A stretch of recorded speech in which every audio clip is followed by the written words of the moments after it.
siyang pinag. Ito ay punyal na hugod ng talim. Punyal na bibigay liwanag sa dulo. Wikang ginagamit natin sa pakikipagtalastasan. Sa pamamagitan nito ay naipapahayag natin ang ating mga salubin at kaisipan. Ito ay kayamanang may pagmamalaki saan man at bilang pagkakakinandan na may pagsisigawan kanina. Ipaglaban, ipagmalaki at ipagbunyig. Sa bayan mga bungo, may katutulong Pilipinong nanitirahan, nag-uusap sa munting tahanan. O Iha, nandiyan ka na pala. Teka, tila malungkot ka. Kamusta naman ang eskwela? Ayos naman po, inang. Subalit, ako'y tinutugso ng aking kamag-aral dahil ako daw po ay isang katutubo. Ano naman ang problema doon? Pinagtatawanan po nila ang lahi natin. Kesyo, iba daw po ang lingwahe at anyo natin. Wala daw po tayong karapatang matuto dahil hindi daw po tayo kabilang sa kanila.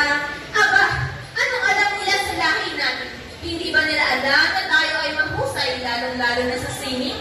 At hindi ba nila alam na sa atin nagmula ang pag-angkas laban sa mga tayuhan? Talaga po?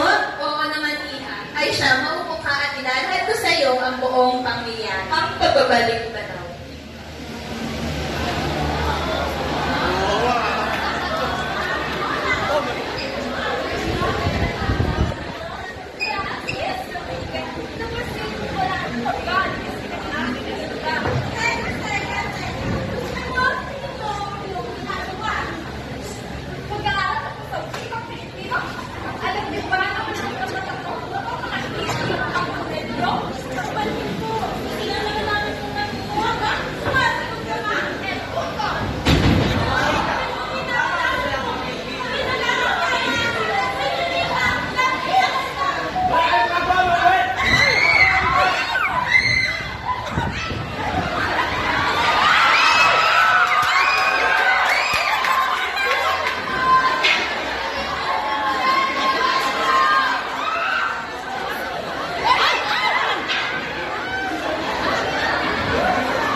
Sa kanyang matalik na kayuhang kaibigan at sa tulong ito, nagapi ang mga kalaban.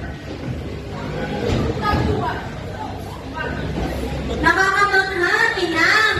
Oo naman, Apo. At alam mo ba kung sino siya? Sino po? Ako yan, Apo. At naway may natutuhan ka mula sa